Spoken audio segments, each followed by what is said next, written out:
très chers téléspectateurs, heureux de vous avoir en nouveau dans cette émission sur la meilleure des chaînes de télévision, c'est Mons TV. C'est un grand plaisir pour nous de vous avoir, très chers téléspectateurs. Je rappelle que vous écoutez votre émission Hello. Et avant de débuter, comme il se doit, avant d'entrer également dans cette pléthore de rubriques que vous avez dans cette émission, on rappelle que vous avez par exemple le personnage du jour, vous avez également le verset du jour, la rubrique parabole et on se parle. Musique de mise en condition, Makoma, bienvenue sur Hello.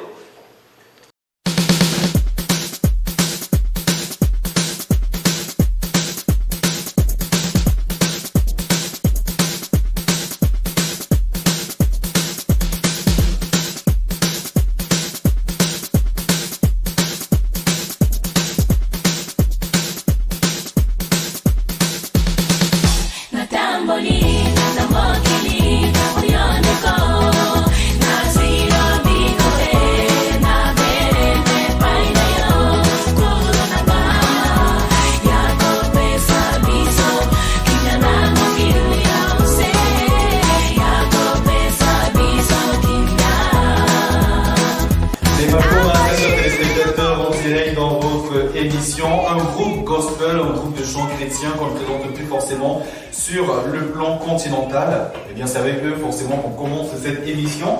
Et c'est surtout avec cette musique qu'on introduit comme il se doit Jorel. Hello Jorel. Hello Servais, comment tu vas ce soir? Ça va super bien, un plaisir de t'avoir, un plaisir surtout de te voir danser au rythme de Makoma. Oui, ça me rappelle mon enfant, j'ai dansé sur cette musique quand j'étais petite, c'est vrai. C'est quoi ton titre phare de ce groupe? Je ne connais pas les titres, mais je sais qu'on m'y met souvent la Tambourine, les Congolais, pardon, si j'ai écorché le Lingala. En gros, c'est ce titre-là qu'on vient de s'écouter. Oui, justement.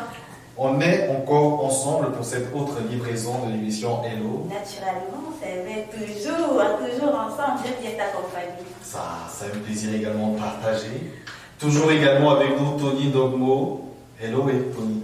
Hello, c'est vrai. Comment tu vas? Je vais bien. Toujours là pour nous signer la rubrique Le personnage du jour. Tout naturellement. J'ai déjà envie de te demander de quel personnage est-ce qu'il va s'agir ce soir, mais bon, je me réserve pour le moment. J'espère que tout va bien. Tout va bien, tout va bien. On va également, mesdames, messieurs, avoir le privilège de vous présenter Henri qui désormais vous signera la rubrique Le verset du jour. Il va remplacer Yvan Bock, appelé à notre fonction. Bonsoir, bien, hello Henri. Salut Servais. Un grand plaisir pour nous de t'avoir. Définitivement, ce sera toi qui vas nous signer la rubrique Le verset du jour. Un gracier privilégié, je le suis. Ouais. Ce sera avec beaucoup de plaisir que je vais m'y mettre. Gracier privilégié également d'être aux côtés de Ingrid Foka. Bon, hello Ingrid. Hello téléspectateurs. Très beau maquillage. J'apprécie surtout le maquillage au niveau de la bouche. Ah, merci. Voilà, très bien. Fait ce maquillage-là. Ingrid Foka qui nous signe, comme les téléspectateurs le savent déjà, la rubrique parabole. Ouais. La parabole. Bien installé déjà. Bien. On va d'entrée de jeu prendre la toute première rubrique de cette émission. Ce sera après ceci.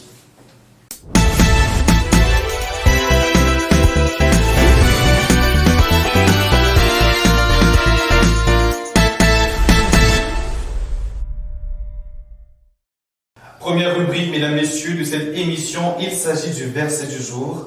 Le verset du jour avec notre frère Henri Le Gracier. J'ai suivi ça tout à l'heure. Effectivement, Henri Le Gracier. Affirmatif.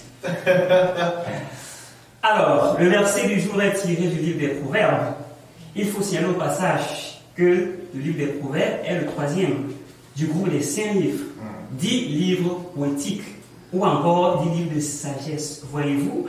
Et ce passage précis se trouve dans la deuxième partie. Elle a 3 principales parties. Et une partie qui est d'ailleurs dite partie centrale.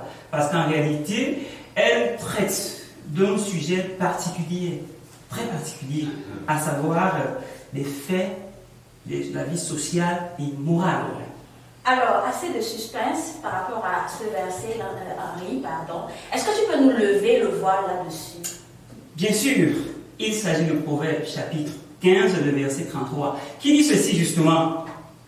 La crainte de l'Éternel enseigne la sagesse et l'humilité précède la gloire. Voilà en réalité le verset proprement dit. Et là, on se pose forcément la question de savoir pourquoi le choix de ce verset aujourd'hui.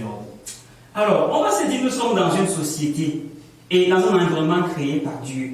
Et donc, pour y être épanoui, tout en rendant l'autre épanoui, il est évident qu'en fait, on soit certain qu'on connaît ce Dieu-là, premièrement. Et par la chose qu'on le connaît, il faut bien se rassurer que la crainte est profonde vis-à-vis de lui. Alors, une crainte, il ne s'agit pas d'une peur bleue, bien sûr, une crainte révérentielle, un respect véritable et profond, d'abord à l'endroit de l'auteur de la vie qui est Dieu, et évidemment à son entourage. Et cette crainte en elle-même enseigne la sagesse. Alors, et car il faut dire que l'auteur de la vie qui est Dieu, c'est lui qui communique cette sagesse-là.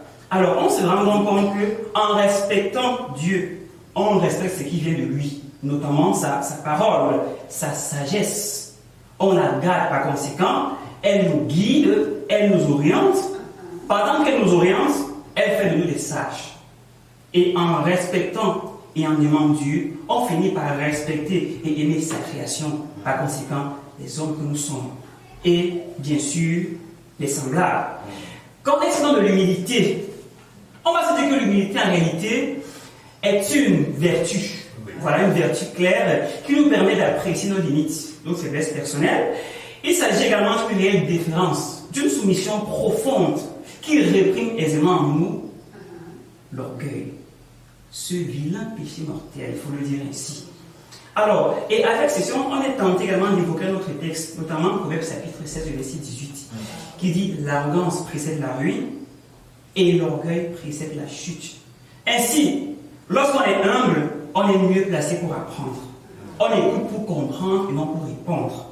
Alors, et les connaissances acquises en l'humilité constituent un ascenseur ou l'élévation certaine, à savoir la gloire. Alors, Proverbe 15, Proverbe chapitre 15, le verset 33, c'est ça, le frère Henri. Que retenir de ce verset à la fin? Bien, que retenir? Le respect de Dieu, de sa parole, me permet d'acquérir la connaissance. Et l'humilité, qui est une vertu qui me permettra inéluctablement d'accéder à la grandeur. Lorsque je retiens, je dois comprendre quelque chose. Qu'est-ce que je comprends en réalité? Je comprends que respecter Dieu, c'est l'aimer de tout mon cœur. Aimer sa parole, son enseignement. Et que être humble consiste à ne pas se considérer supérieur aux autres, mais reconnaître ses faiblesses et ses limites, afin de les améliorer à travers une bonne écoute. Une fois que je retiens, une fois que j'écoute et que je comprends, qu'est-ce que je dois faire maintenant? Alors, ce que je dois faire, 1. Aimer l'Éternel, notamment sa parole. La lire régulièrement, avec amour, avec passion, avec zèle. Lui obéir, bien sûr, tout en considérant bien évidemment les limites qui sont miennes, mes faiblesses. Et lorsque je les considère, je m'éloigne de l'orgueil. Et tout ceci constitue le tremblement réel qui va me lever dans les cimes de la gloire céleste. Rubrique signée donc par Henri. Ce qu'il faut retenir, c'est que respecter Dieu, c'est l'aimer. Et également, on ne peut pas prétendre aimer Dieu si on n'aime pas les hommes, forcément. C'est clair, c'est une certitude évidente. Merci beaucoup, Henri, de nous avoir signé cette rubrique. C'était un honneur. Eh bien, on ne va pas te quitter, tu restes toujours avec nous dans le plateau parce que la prochaine rubrique également te concerne et surtout concerne tous les téléspectateurs qui nous écoutent aujourd'hui à travers le monde et qui nous regardent également. Vous le savez, il s'agit de la rubrique Le personnage du jour.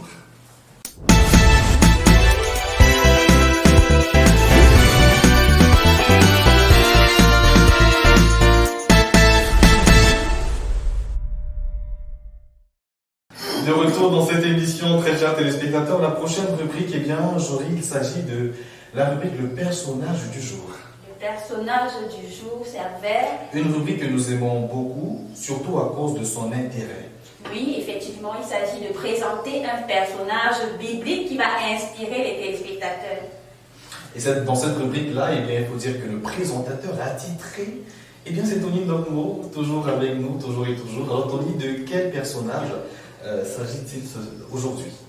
Voilà, c'est vrai.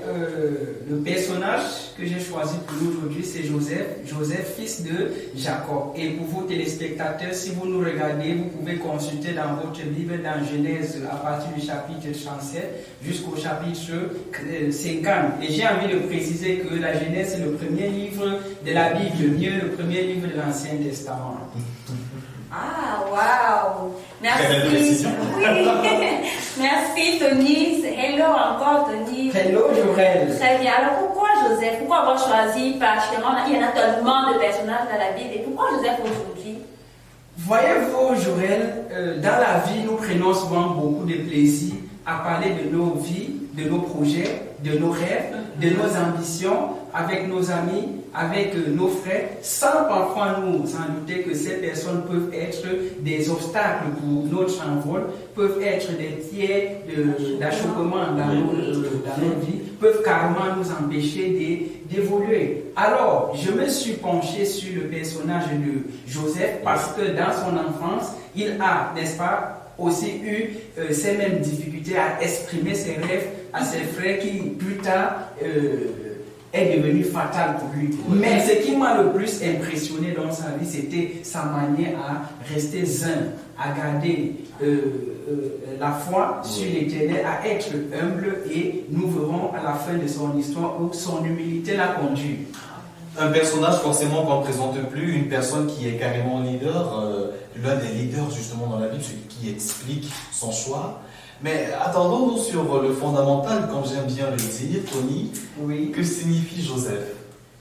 D'entrée de jeu, je dirais que Joseph signifie, il ajoute, mieux, Dieu accroîtra ma descendance. Waouh! Ça, je ne savais pas, par exemple. Merci, Tony. Merci.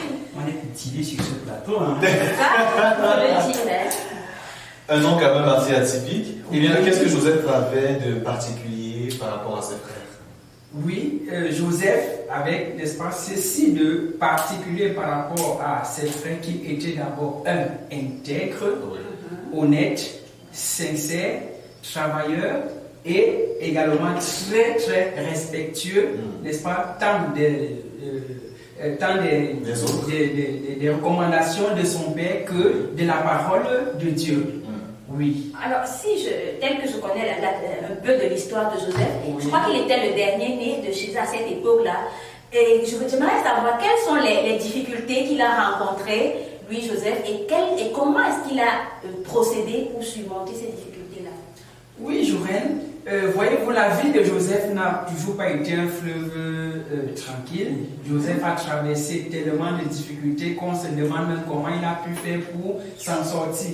Déjà, dans l'enfance, n'est-ce pas, il a été victime de la jalousie de ses frères à cause de ce caractère, n'est-ce pas, élogieux dont on vient de lui reconnaître.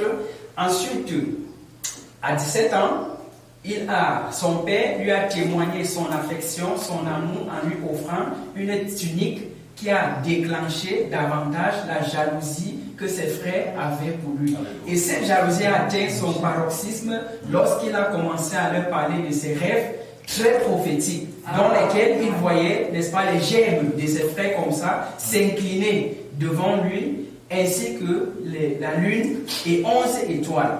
Alors ses frères ont cru, n'est-ce pas, que Joseph se prenait pour le maître. Alors qu'il était le dernier né.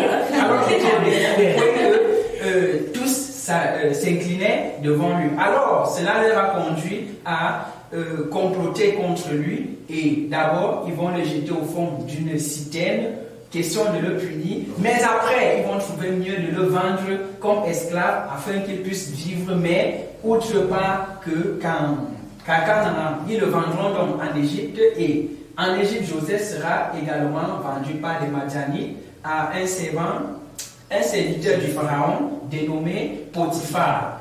Et Joseph, n'est-ce pas, marquera très très positivement ce Potiphar, à tel point qu'il accordera la gestion totale de sa maison à Joseph. Lui qui est esclave, On a acheté, qui devient le maître, n'est-ce pas, de tous les esclaves dans sa maison. Mais Joseph, n'est-ce pas, à cause de sa beauté, de son caractère, de son intelligence, ne manquera pas, n'est-ce pas, d'attirer l'attention de la femme du pharaon sur lui, la femme de Potiphar sur lui, n'est-ce pas, qui voudra abuser de ce jeune homme beau, élégant et fort. Mais Joseph qui, n'est-ce pas, nous avons mentionné, qui est très intègre, va pas se laisser faire et même devant les pulsions de la chair, il va braver, n'est-ce pas, et rester toujours intègre. Mais le constat, c'est que la femme, quand elle reviendra auprès de son mari, elle donnera la version inverse. Elle dira plutôt que Joseph a essayé d'abuser des femmes avec je sais pas. Ce qui est bien, c'est que c'est une femme qui le dit. Et comme ce sera la parole d'un esclave contre celle de la femme du maître de la maison, alors on va arrêter Joseph et l'envoyer en prison. Mais ce qui est très intéressant là, c'est que lorsque Joseph arrive en prison, il côtoie les grandes personnalités en Égypte telles que les chansons et le panetier que le roi avait fait mettre en prison. Et en prison également, Joseph a la bénédiction de l'Éternel. Il est toujours tellement intègre, honnête et droit qu'il est même érigé en chef des prisonniers. Alors, du don d'interprétation des rêves qu'il a reçus de l'Éternel, il va se retrouver en train d'interpréter les rêves des chansons et du panetier du roi. Quelques jours après, 3 jours après, l'interprétation que Joseph aura donnée va se passer tel qu'il l'a fait et les chansons, n'est-ce pas, va sortir et être rétabli dans ses fonctions en tant que chanson du roi. Le panetier, quant à lui, va sortir mais sera exécuté. La chute alors, ou alors la fin de cette difficulté, on dit après la pluie, naturellement, lorsque le pharaon donc a une vision, le Seigneur montre au pharaon ce qu'il entend faire dans le monde entier et en Égypte en particulier. Il lui révèle cela sous forme d'un songe.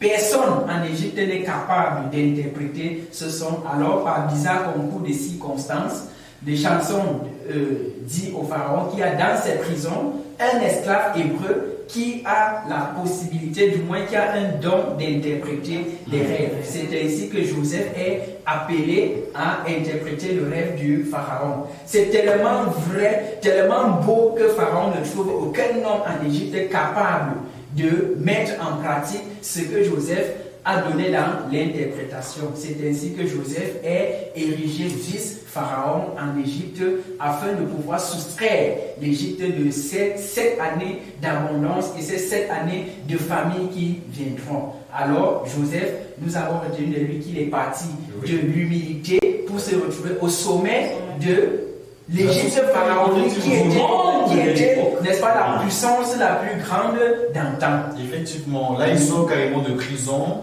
Grâce au Seigneur, il est sur le toit du monde. Naturellement, on va le dire ainsi. Élevé.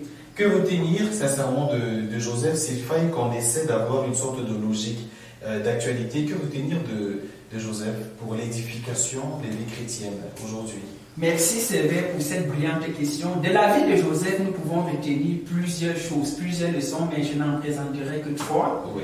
Première leçon, il faut éviter, n'est-ce pas, de partager sa vision, ses rêves, ses projets, ses ambitions avec n'importe qui, ou du moins avec tout le monde. Car tous ceux qui nous entourent n'aimeraient toujours pas nous voir réussir. Il y a d'aucuns qui méditent même notre destruction, qui sont heureuses, qui sont contents, qui sont tellement fiers lorsqu'ils nous voient échouer. Donc, règle numéro 1, ou du moins leçon numéro 1, éviter de partager ses rêves, ses projets, ses ambitions avec n'importe qui. Deuxième leçon que nous devons retenir, c'est que nous devons rester intègres et fermes au milieu des épreuves. C'est parce que Joseph était intègre, c'est parce que Joseph était humble, c'est parce que Joseph était fidèle qu'il n'a pas abusé, n'est-ce pas, de la femme de son patron. Même devant les pulsions du corps, il a réussi, n'est-ce pas, à s'en passer, du moins à surmonter. Effectivement. Donc, et troisième leçon que nous devons retenir, n'est-ce pas, c'est que nous ne devons jamais laisser personne déterminer notre destinée. Oui. Les frères de Joseph l'ont vendu comme esclave en Égypte et il n'est pas resté s'apitoyer sur son dit bon, ma vie c'est fini, hein, on m'a vendu, c'est comme ça. Il est resté intègre, il a su compter sur le Seigneur, il a dit peu importe ce que mes frères ont fait de moi, j'attends ce que le Seigneur, n'est-ce pas, décidera. Et c'est ainsi qu'à la fin, il a été gracié, c'est ainsi qu'à la fin, il a été élevé. Donc, n'est jamais laisser des gens déterminer, n'est-ce pas, notre devenir, notre destinée. Voilà les trois principales leçons que nous pouvons retenir de la vie de Joseph. J'aimerais qu'on applaudisse pour cette conclusion très importante. Merci énormément. Oui. Alors, comme d'habitude, on va finir cette rubrique en citant quelques célébrités qui portent le nom de Joseph. Oui, Jorel, elles sont comme ça nombreuses, les célébrités qui portent ce nom. On va insister quand même en Afrique, on va faire. On va insister. En passant par des hommes d'affaires et des hommes religieux. Et comme tu aimes très bien le dire, de l'Afrique en Europe, en passant par en Afrique, en passant par l'Amérique. Nous avons le célèbre goléador camerounais Joseph Antoine Bell, le célèbre joueur camerounais Joseph Désiré Diop, par ailleurs sociétaire du club olympique de Marseille. Oui. Nous avons, n'est-ce pas, comme ça, le célèbre homme d'affaires camerounais et propriétaire, ou du moins fondateur du groupe Kaji et des sociétés UCB. Voilà. Alors, Joseph Kaji de Photo. Nous avons dans le domaine religieux, n'est-ce pas, ce fameux cardinal qui a renoncé à la papauté, du nom de Joseph Ratzinger, qui a été élu 265e pape sur le nom de pape Benoît XVI. Oui. Il a démissionné, n'est-ce pas, en 2013. Nous avons Joseph Méry, ce nom qui nous a bercé quand nous étions à l'école primaire, qui est le premier missionnaire baptiste jamaïcain au Cameroun. Et non loin de nous, nous avons Joseph John Bouté, qui est le premier ministre du Cameroun. Joseph Betty Assomo, qui est son ministre de la Défense. Un homme qui est également ministre au Cameroun. Ce qu'il faut peut-être regretter, c'est que dans ce plateau, personne ne s'appelle Joseph. C'est un regret, mais on va quand même repartir. Mais il y a Doral quand même, c'est il y a un zoo. On peut se contenter de cela, de Jorel. Hein. Ce qu'il faudrait retenir en fait de ton passage, c'est ne pas partager sa vision avec n'importe qui, être intègre et ferme pendant les épreuves qu'on traverse, mais surtout, c'est de savoir que nous avons les clés de notre destinée et surtout croire au Seigneur. Merci énormément de nous avoir signé la rubrique Le personnage du jour. Je rappelle que nous parlions de Joseph. Lorsqu'on parle d'un personnage, on parle forcément de plusieurs autres personnages qui se trouvent généralement dans ces signes, dans ces endroits de la Bible où le Seigneur nous parle à travers des symboles. Il s'agit naturellement de la parabole. C'est la prochaine rubrique de cette émission. À tout de suite.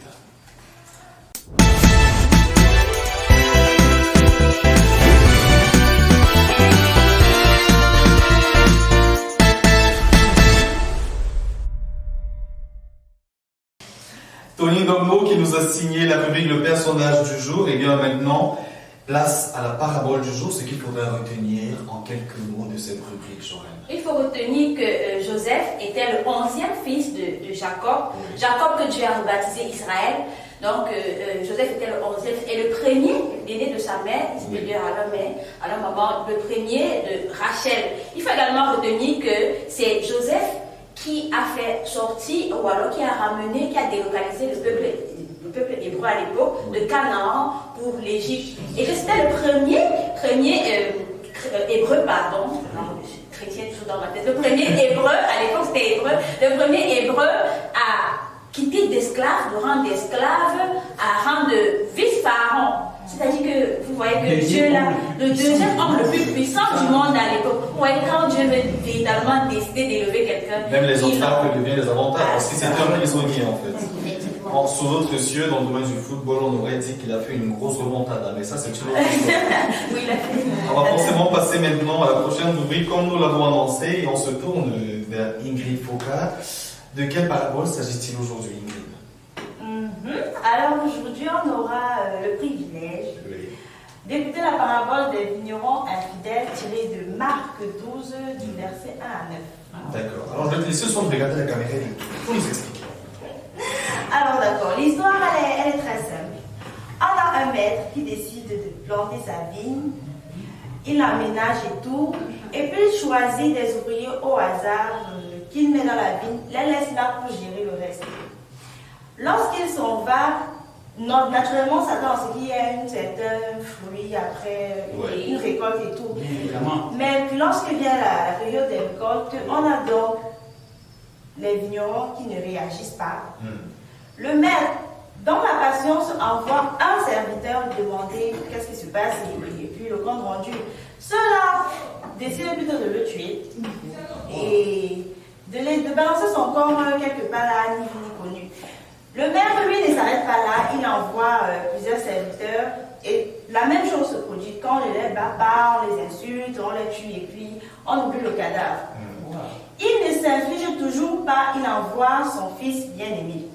Là, au moins, il se dit, bon, vu que peut-être il simplifie les serviteurs, ils vont respecter mon fils, parce que quand même, quand on envoie le fils, c'est moi, c'est le petit patron. Le fils du ministre, c'est moi. Ça, c'est clair.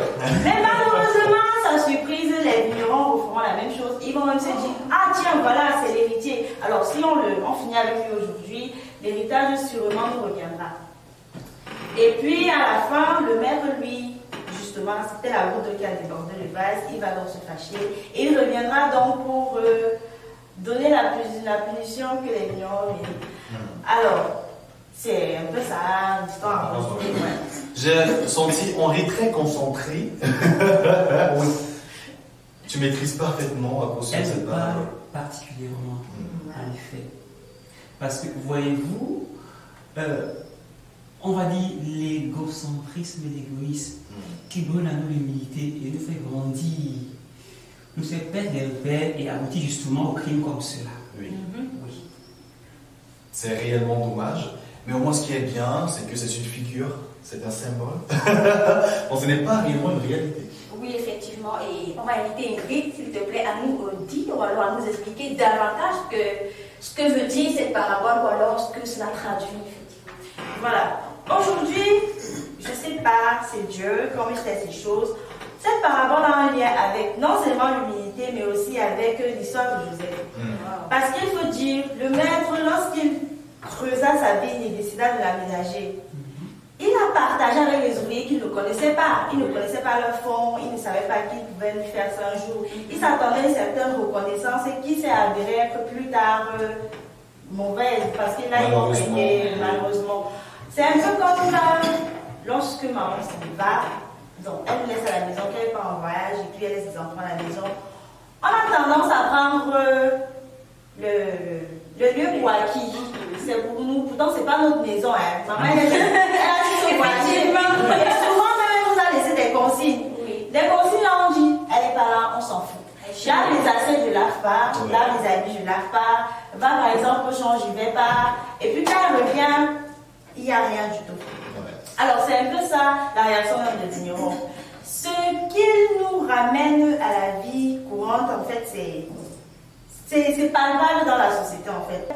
Si on veut ramener la parabole des vignerons au contexte actuel, oui. Non, on rentre encore dans le contexte dans la chrétienté et tout. On peut comparer le maître à Dieu, oui.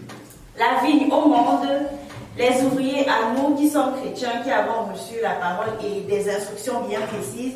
Et maintenant, ce qui se passe lorsque Dieu nous envoie sur terre, par exemple, quand il nous demande d'aller faire de toutes les nations ainsi, ce n'est pas ce que nous faisons. Bon, dans la plupart des cas, Oui. on demande de pratiquer l'amour du prochain, la bonté, la patience, mais ce n'est pas toujours ça, hein. Surtout même à l'église. C'est pour ça que certains païens diront même que d'aller à l'église, je prie chez moi. C'est mieux parce que le monde de l'église est plein d'égoïsme et tout. Mais il n'y a rien pourtant à l'église. Ce n'est pas vrai. C'est pas. Ça, c'est encore un autre débat. Parce que, concernant ces cas l'église, il n'y a pas ceux qui veulent nous voir évoluer, comme on a vu avec Guy. Et souvent, même, ce sont ceux-là qui sont très très proches de nous, qui nous poignardent dans le dos. C'est très fréquent ça. Des personnes, ceux-là que tu te dis, je lui ai fait du bien. Seigneur, ce qui est sûr, il ne pourra pas me faire du mal, au moins c'est par reconnaissance. Et c'est donc là le piège dans lequel tombent les chrétiens d'aujourd'hui. On a une mission lorsqu'on arrive sur terre. C'est celle qui est de cultiver en nous déjà même les fruits de l'esprit qui sont l'amour, le pardon, la bonté et tout, et de pouvoir le partager aux autres. Maintenant, les vignerons, eux, ils sont égoïstes. Parce que dans le texte, le maître lui dit, envoie le serviteur en disant, demande au vigneron de m'envoyer une partie de la récolte, c'est pas la totalité. Donc il nous laisse dans la liberté de jouir des produits du champ, mais de partager quand même avec le prochain. Parce qu'il est dit, si tu aimes Dieu naturellement, tu vas aimer le prochain. Parce que Dieu, lui, il a fait l'homme à son image, alors Dieu c'est l'homme, c'est ton prochain et tout. C'est un peu ça donc il faut retenir. Ça c'est clair. Merci énormément à toi, Ingrid Foucault. Merci de nous avoir signé cette rubrique. Merci, c'est Dieu qui nous fait grâce. Et on revient toujours et toujours à ce que Tony nous a dit, ne pas partager sa vision avec n'importe qui. Ce qui me permet de relever que de nos jours, actuellement, surtout pour ce qui concerne les jeunes, qu'ils soient influenceurs, qu'ils soient leaders, entrepreneurs, il y a ce phénomène d'empoisonnement, voilà, dans nos sociétés actuellement. C'est réellement dommage. C'est réellement dommage. Tellement dommage, c'est vrai que dernièrement on apprenait une qui s'est fait tuer, ou alors empoisonner, à tort ou à raison, par ses copines. Ce qui est sûr, c'est toujours réellement ça, on va dire les mêmes causes et les mêmes effets. Voilà. Il faut réellement savoir à qui faire confiance. Il faut surtout demander à Dieu de nous inspirer. L'esprit de discernement. L'esprit de discernement. Voilà. Ça me permet de penser à notre émission, la dernière émission que nous avons enregistrée. Ouais. Et bien, on va terminer cette émission avec la dernière rubrique de notre émission. Il s'agit de la rubrique On se parle.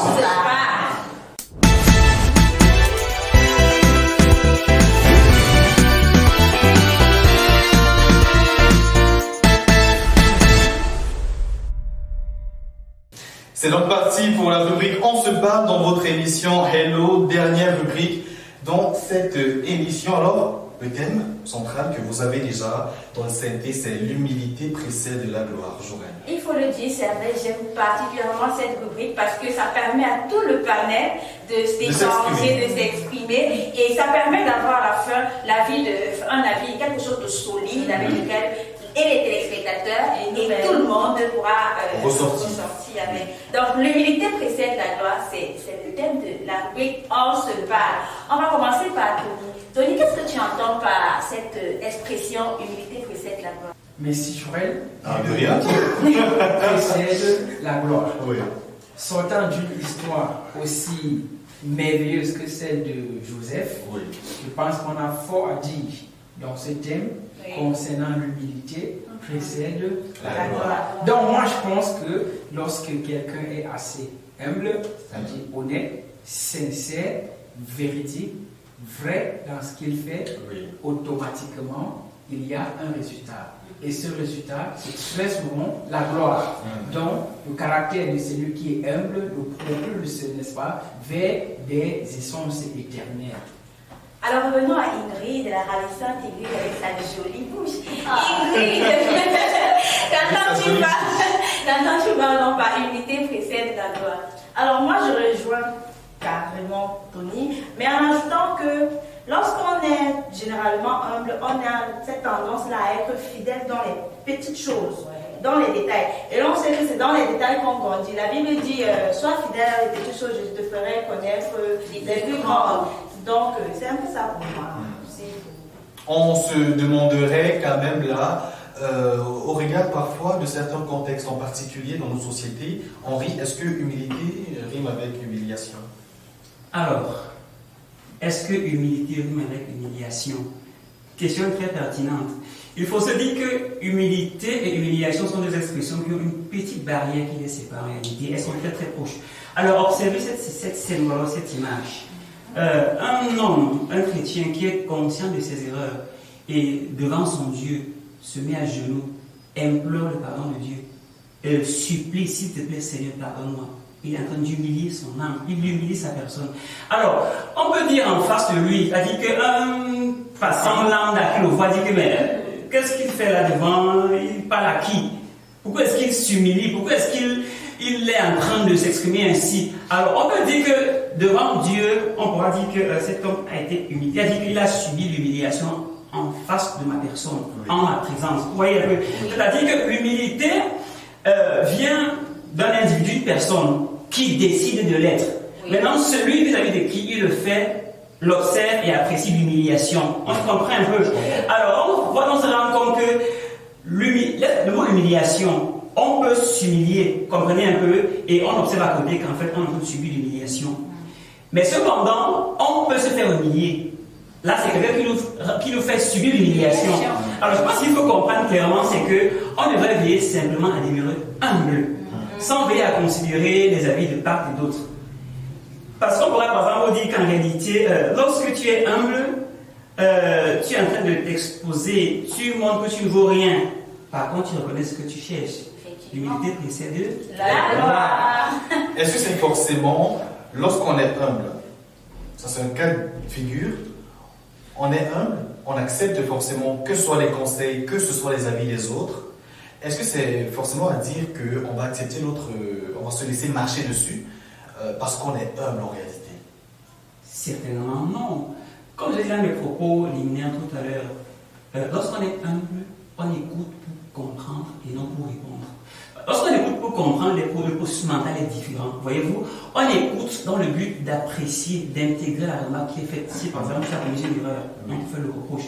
Mais écouter pour répondre, le processus mental est différent. On écoute en préparant des arguments pour riposter. Et du coup, on n'est pas dans la logique d'intégrer ou de comprendre. Donc l'humilité implique en fait la compréhension d'abord. Et l'être humble parle moins. Il écoute beaucoup. Et parce qu'il écoute, il s'édifie. Et lorsqu'il ouvre la bouche, ce sont des paroles de sagesse qui découlent. Qui découlent. Ça c'est clair. Donc ici sur le plateau, il y en a beaucoup déjà qui peuvent se demander s'ils sont humbles ou pas. Eh bien la réponse est simple. Qui parmi vous parle moins? Je ne parle pas de moi. Alors, on va également se poser cette autre question, Tony. Est-ce que pour un chrétien, peut-il accéder à la gloire sans pour autant avoir l'humilité? C'est une question qu'on se pose en fait. Parce que lorsqu'on dit l'humilité précède la gloire, est-ce que c'est une manière de dire que c'est indissociable en fait? Est-ce que l'humilité c'est l'antichambre de la gloire forcément? Oui, c'est vrai. Alors, voyons, pour un chrétien, l'humilité est la base. Si un chrétien n'est pas humble, déjà de un, il ne peut pas respecter la parole de Dieu, il ne peut pas la mettre en pratique. Cette parole qui te dit tu ne mentiras point, tu ne voleras point, confesse tes péchés lorsque tu as tort. Si je ne parviens pas, si je ne suis pas humble, je ne vais jamais confesser mes péchés. Si je ne suis pas humble, je ne vais jamais ne pas prendre la chose d'autrui.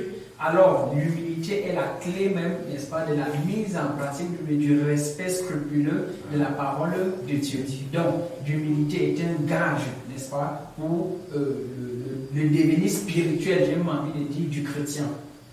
L'humilité est un gage pour le devenir chrétien. Cette dernière expression, elle est tellement profonde, vraiment tellement profonde que, chers téléspectateurs, si quelqu'un n'est pas encore humble, je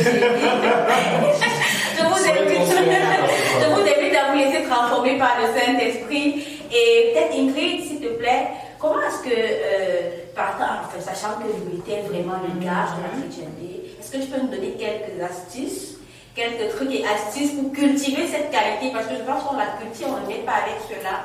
Est-ce que tu peux nous donner quelques astuces pour cultiver l'humilité? Déjà, en tant que chrétien, la première chose à faire, c'est de demander cela à Dieu. Parce qu'il y a une chose entre vouloir et pouvoir. Je peux même effectivement vouloir être humble, mais je n'y arrive pas parce que peut-être telle ou telle chose nous bloque. Alors, vu que ce n'est que Dieu là qui sait exactement dans quelle situation je me trouve, il faut d'abord commencer par lui demander à lui, papa, s'il te plaît, je voudrais être humble comme tu me le demandes dans ta parole, fortifie-moi et guide-moi sur le chemin qui arrive. Et maintenant, ce qui est sur moi, de ce que je sais, Dieu lui répond toujours aux prières. Peu importe le moyen. C'est pas forcément. Oui, et peu importe, parce que là, il peut même te bousculer. Souvent, tu ne peux même pas comprendre, il te force. C'est carrément une obligation. Oui, il dit tu vas, et puis il fait ce qu'il veut. C'est lui le souverain. Voilà, il est souverain. Donc, on subit juste. Alors, quand on demande, il faudrait que quand il nous réponde, on ne se délaisse pas, un peu comme la semence qui sèche au bord, dans les épines et tout, qu'on persévère malgré les difficultés. Parce que, comme on l'a si bien signalé, on confond souvent humilité et humiliation. On va voir là, tu essaies de cultiver ça en toi, mais tes proches, ceux-là qui sont autour de toi, voient plutôt des humiliations partout, et là ça te décourage. Il faut vraiment demander la force de la Dieu. Être homme ne signifie pas également, très chers chrétiens, également à vous sur le plateau, ne pas avoir de caractère.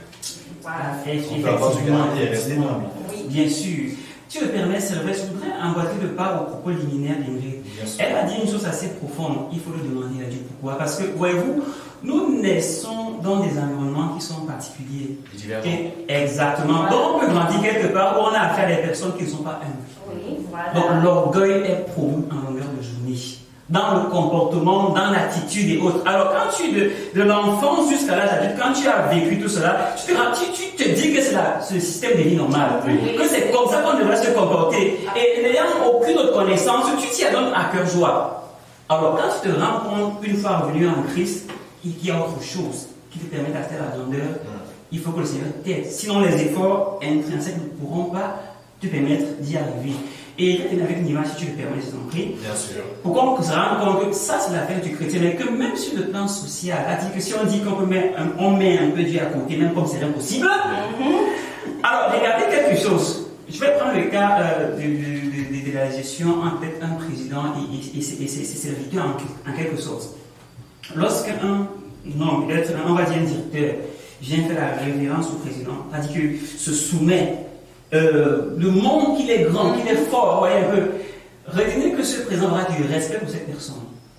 Et peu importe ce que cette personne qui était humble va subir, le président va le sortir de là. Parce qu'en fait, voilà quelqu'un qui m'aide, voilà quelqu'un qui m'aime, voilà quelqu'un qui me motive, qui me fait comprendre que je suis grand, par conséquent, il ne peut que l'élever. Comme vous dites que même sur le plan humain, lorsqu'on apprend à être humble sur le plan scolaire, sur le plan professionnel, à la maison, même dans les rapports familiaux, entre amis, entre parents, entre enfants, on ne peut qu'être élevé. Voilà. Espérons donc que nous avons brisé cette barrière-là, parce que beaucoup pensent que être homme, c'est être rabaissé. Voilà pourquoi parfois ils deviennent un peu orgueilleux. Merci beaucoup à toi, Tony. Merci également à toi, Ingrid Foka, d'avoir contribué et participé à cette émission. Merci.